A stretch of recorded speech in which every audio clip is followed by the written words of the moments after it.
As a wise man once said, we're all in this for one thing, and that is wrestling.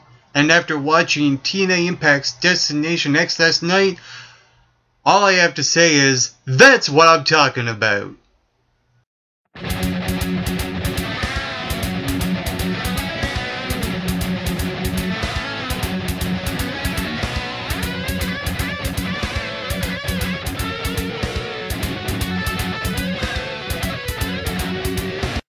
Hey, what's up and how's it going, all MRBers? I am Mike McRock for the MRB Wrestling Review Show. And last night, Destination X just wrapped up, so let's get it going. Let's talk about what happened on the show. We started it off with Dixie Carter.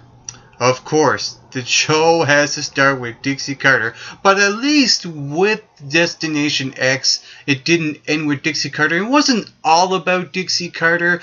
I'm glad that they went to the whole World Heavyweight Championship as your last match, because that is most important. So at least with this show, they got their priorities straight, for one thing. That's the one big positive that came out of Destination X, rather than last week, because last week they ended with Dixie Carter. I like on this show that they only needed really Dixie Carter for the first segment. That's all. And the rest is just building up to the match that's coming next week. So, like I said, we started off with Dixie Carter in the ring, and basically just tells the audience that we are the new ECW, with the regime of Rhino, Ezekiel Jackson, Gene Snitsky, along with EC3 and Rockstar Spud.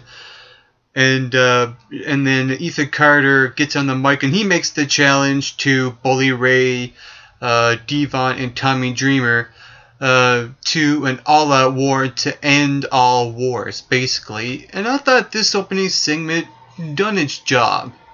Even though I kind of don't like Dixie Carter on the microphone, I think she's a terrible actor.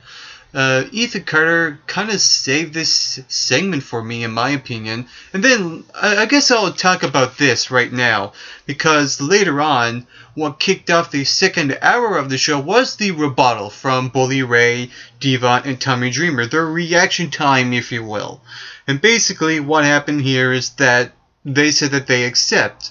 And I like the nostalgia out of these promos. Bully Ray is really good hyping up the New York City crowd because he is from New York City. So that's a big positive and a really good trait that Bully Ray really has. He has that energy and passion.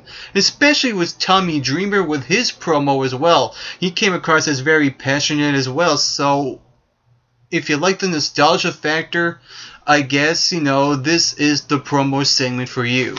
So I guess I'll talk about the actual matches that happened on the show. And I'm going to start with the match that kicked off Destination X. It was the Hardy Boys versus the Wolves for the TNA World Tag Team Championships. And I thought overall this was a solid match. I don't think it was outstanding, but it was really, really great to see this match take place. However, my only nitpicky issue is that because the Hardy Boys are probably arguably one of the most famous tag teams, not only in the WWE and TNA, but all around the tag team division and in tag team pro wrestling, I think this would have been a lot better if they kind of hyped this match up to maybe a week or two in advance to really get you invested into watching this match take place on Destination X. That's the only little issue. But with this match itself, this had its really good moments. It kind of started off struggling, trying to find its way. It was trying to rush too much into it. But once it got going really well. And another nitpicky issue I had was I'm not really a big fan of wrestlers kicking out of other wrestlers' finishing maneuvers. That's another nitpicky issue I had. I mean, they could have used other moves here, but I like some great moments in this match, like the ice pick submission holds. That was a really suspenseful moment. I thought the Wolves were going to tap. I'm glad that they didn't. There was also a really good double team moment where the double suicide dive from the American Wolves, the double hurricanrana from Davey Richards. These two tag teams really shined, and I like the idea of the Wolves facing the Hardy Boys, because if you want to grow as a tag team, you have to face tag teams that are better than you. They've done that here with the Wolves and the Hardy Boys. So overall, this was really, really great in my opinion. The next match on the show was Zema Ion versus Manic versus Low-Ki, a triple threat match to determine who will be in the number one contender triple threat match for the vacated X Division Championship. And I really enjoyed this match. To me, this was the match of the show, the match of the night. And the reason being is because this was old school TNA Triple Threat X Division Wrestling. If you like, a match with high spots, a match that was go, go, go, go, go, very fast pace. This is the match for you. This was TNA Wrestling. I love the triple threat elements in this match, and this really felt like a triple threat match. There was very rare you see a handicap moment in this match. This was move after move after move. This was total non-stop action. And this was great. I have no problems with it at all. It's amazing.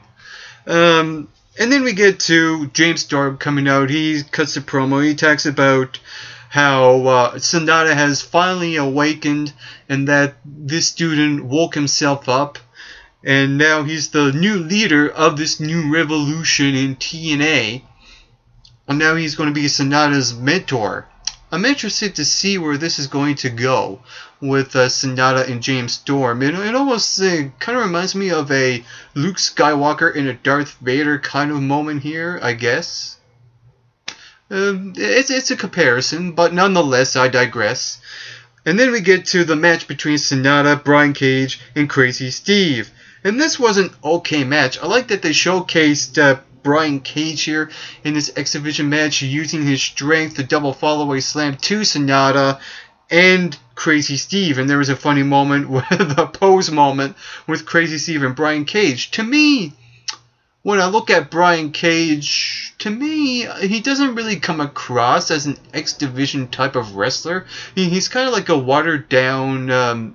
He was kind of watered down here, in my opinion, if you saw his recent independent promotions of wrestling. So overall, this was a really good match, but not as good as the match that really came before it.